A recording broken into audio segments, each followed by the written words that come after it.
Le 4 juillet 1884, les Allemands sont arrivés au Togo. Et le 5 juillet 1884, l'explorateur Gustave Niaktigal signe un traité de protectorat avec le roi Mlapa III de Togoville.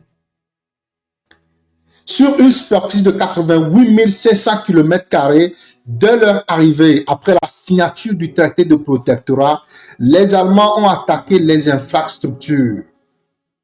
Le Togo n'avait pas de routes.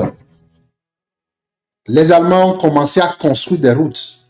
Les voies que nous voyons aujourd'hui, Lomé-Dapaon, Lomé-Sokodé, Lomé-Vaughan, c'est la construction des Allemands. À ce moment, ces routes n'étaient pas modernisées, c'était en terre. Les Allemands ont construit également les chemins de fer. Lomé-Blita, Lomé-Palimé, Lomé-Atakpamé, sur des kilomètres. Les Allemands n'ont pas prêté l'argent dans des banques pour construire le Togo. Ils ont vu que le Togolais, le sous-sol Togo a des potentiels. Et à moins de 30 ans, les Allemands ont construit beaucoup de choses au Togo. La colonisation des Allemands a duré 30 ans, de 1884 jusqu'à 1914.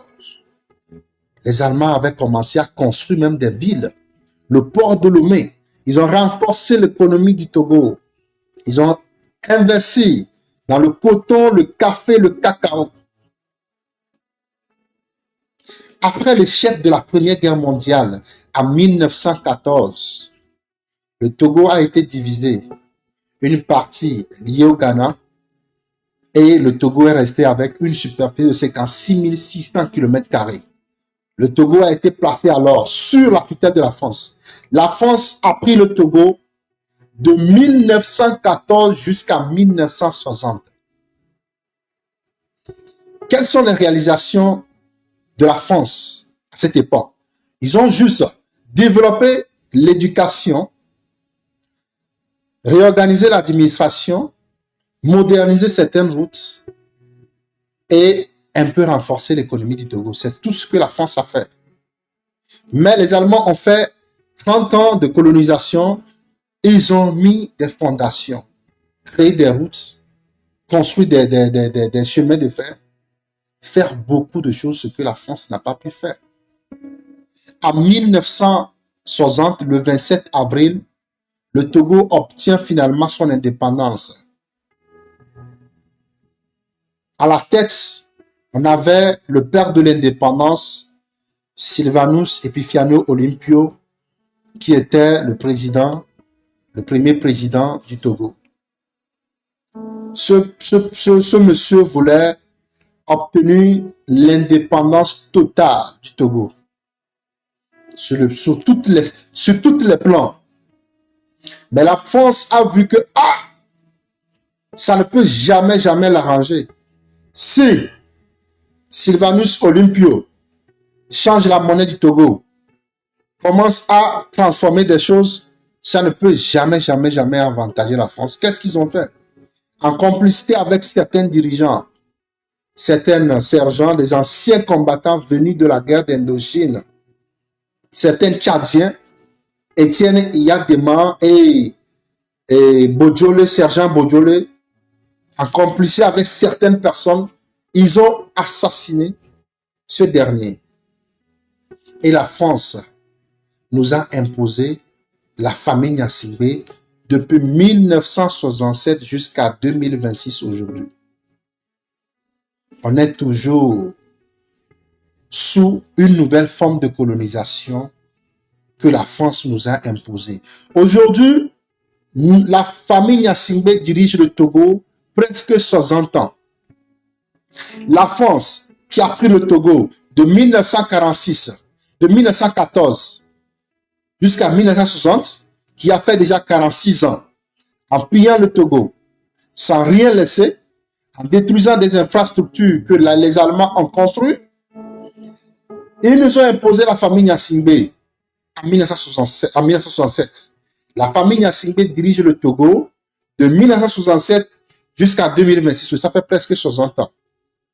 Donc, si nous faisons les 46 ans de colonisation, plus les 60 ans de gouvernance de la famille Gnassingbé, vous allez voir que ça fait déjà plus de 100 quelque chose années que la France détient ce pays.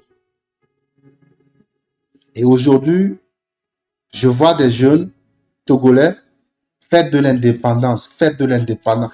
En quoi nous sommes indépendants?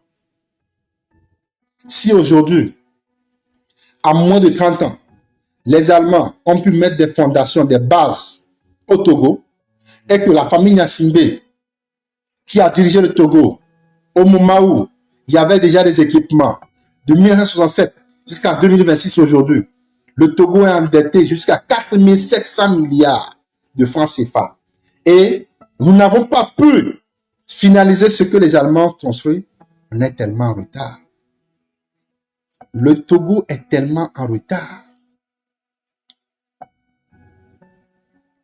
Les Allemands n'ont pas pris l'argent à aucune banque pour venir construire le Togo. Les Allemands sont partis sans réclamer de l'argent de ce qu'ils ont fait au Togo. Si seulement on laissait seulement 60 ans de colonisation des Allemands au Togo, beaucoup de choses allaient changer. Le Togo devait devenir un Eldorado en Afrique de l'Ouest. Mais aujourd'hui, nous sommes sur le système français. La France nous a imposé sa culture, sa langue, l'éducation. Tout ce que nous sommes en train de faire aujourd'hui rentre dans l'avantage des Français. C'est pour cela le Rwanda a compris tôt. Vous là, vous ne pouvez pas nous avantager. Après la génocide au Rwanda, le Rwanda a décidé de changer tout. Aujourd'hui, regardez l'image du Rwanda. Mais nous, on est toujours sur le système français, où on nous torture, où notre économie est hypothéquée. Nous sommes toujours les pays endettés. Et aujourd'hui, nous parlons de l'indépendance du Togo. Le Togo est indépendant en quoi? Nous sommes endettés, nous avons de l'économie faible, nous dépendons à 80% de l'extérieur. Le pillage, la corruption. On est indépendant en quoi? Si on est incapable de transformer nos matières premières. On est incapable d'instaurer une bonne démocratie. Le Togo a signé un traité lors de la conférence nationale en 1992. Un traité de démocratie. Aujourd'hui, est-ce qu'il y a la démocratie au Togo? Est-ce que le Togo a la démocratie? Quand on vous donne les 400 000, 500 000 pour aller chanter, vous pensez que c'est la fin du monde. Alors que votre pays, qui représente une petite ville dans d'autres pays, on est endetté. Et aujourd'hui, on est fiers d'être Togolais. On est fiers